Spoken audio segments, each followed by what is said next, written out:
23 अध्याय 1 से पढ़ो। यहोवा मेरा चरवाहा है, मुझे कुछ घटी ना होगी। हाँ, यहोवा मेरा चरवाहा है, मुझे कुछ घटी न होगी। हमारे ये विश्वास होना चाहिए कि यहोवा मेरा चरवाहा है, मुझे कुछ घटी न होगी। हालेलुया। और आगे, वह मुझे हरी हरी चराइयों में बैठाता है, वह मुझे सुखदाई जल के चरणों के पास ले चलता है। हाँ, वह मुझे कहाँ कहाँ ले जाता है, हरी हरी चराइयों में और सुखदाई झरनों के पास लेकर चलता है। हालेलुया। और आगे लिखा है, वो चरवाहे को जब जान जाता है तब वो बोलता है, अंधकार भरी तराइयों में से, पढ़ना एक बार 4 कर। चाहे मैं घोर अंधकार से भरी हुई तराई में होकर चलूं, तो भी हानि से न डरूंगा, क्योंकि तू मेरे साथ रहता है। हालेलुया। यानी भेड़ को मालूम है कि मेरा चरवाहा मेरे साथ है, चाहे मैं किसी भी रास्ते से जाऊं, चाहे अंधकार से होकर जाऊं, तो मेरा चरवाहा मेरे साथ है, इसलिए भेड़ उस अंधकार से भी नहीं डरेगा। हालेलुया। यहाँ भेड़ की विशेषता भी देखो कि भेड़ क्या है, अंधकार से भी नहीं डरता। क्यों नहीं डरता? क्योंकि वो उसका चरवाहा, जो राजा दाऊद है, उसको ये भरोसा है कि मेरा चरवाहा मेरे साथ है। हालेलुया। जब कोई चराने वाला रहता है ना, तो भेड़ क्या करता है, उसको देखकर चलता है। अब कोई चराने वाला नहीं रहेगा तो भेड़ क्या हो जाए, भटक जाएगा। हालेलुया। यानी भेड़ का चरवाहा रहना बहुत जरूरी है, और चरवाहे का भी अधीन में भेड़ को रहना बहुत जरूरी है। हालेलुया। नहीं तो भेड़ क्या हो सकता है, भटक सकता है। हालेलुया। क्योंकि भेड़ के पास एक चरवाहा है, तो भेड़ क्या करेगा, उसकी अगुवाई में चलेगा। हालेलुया। और चरवाहा क्या करेगा, उसको डांटेगा भी और सोटे भी लगाएगा।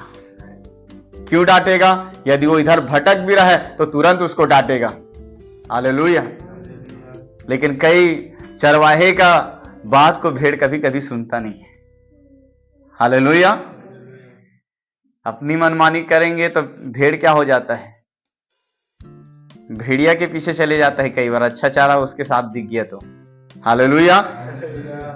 राजा दाऊद क्या बोलता है आगे, और तेरे सोटे और तेरे लाठी से मुझे शांति। हाँ, तेरे सोटे और तेरे लाठी से मुझे शांति। यानी चरवाहा भेड़ को मारता भी है, लेकिन उस भेड़ को मार पड़ता है तो भेड़ क्या करता है, शांति हो जाता है, उसको शांति मिलता है। अरे मेरा कोई तो है चरवाहा, कोई तो डांटने वाला है, कोई तो समझाने वाला है कि मैं गलत कर रहा था या गलत मार्ग में जा रहा था। हालेलुया। इसलिए चरवाहा क्या करता है, अपने भेड़ की रक्षा के लिए उसको क्या करता है, समझाता है। हालेलुया।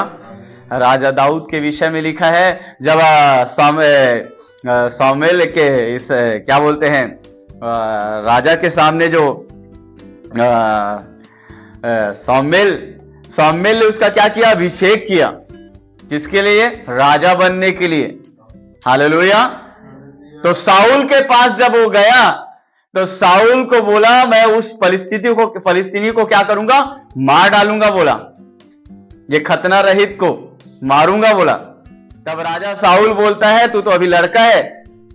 तब राजा दाऊद बोलता है, मैं अपनी जब भेड़ बकरियों को चराता था ना, मेरे पिता की भेड़ बकरियों को चराता था, जब मेरे भेड़ या मेमने या किसी को लेकर चले जाता था तो मैं उसके मुंह से खींच कर लेके आ जाता था। हालेलुया। एक चरवाहे की विशेषता यह है कि चरवाहा क्या करता है, अपने भेड़ को दुष्ट के हाथों से खींच कर लेकर आता है।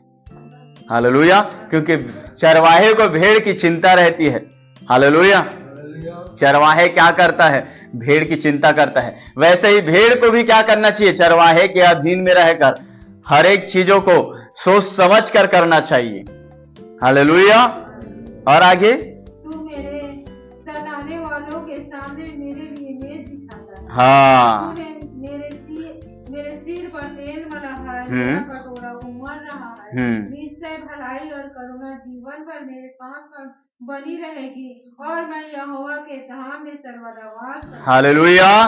तो एक विशेषता देखिए कि एक चरवाहा अपने भेड़ को क्या करता है, शत्रुओं के सामने उसके लिए मेज बिछाता है। यानी सताने वालों के सामने, शत्रुओं के सामने उसके लिए क्या करता है, शत्रुओं के सामने क्या कर रहा है, उसको खाना खिला रहा है मेज लगाकर। शत्रु तो है लेकिन उसी के सामने उसको खिलाता है। हालेलुया।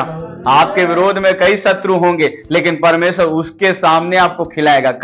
कब खिलाएगा? जब आप चरवाहे के अधीन रहकर जीवन बिताएंगे, यानी यीशु मसीह का अनुकरण करेंगे। यीशु मसीह ने कहा, जैसा मैं अभी तुम मुझे गुरु और प्रभु कहते हो, ठीक ही कहते हो, लेकिन मैंने तुम्हें नमूना दिखाया है, यानी उस नमूनों के अनुसार चलो।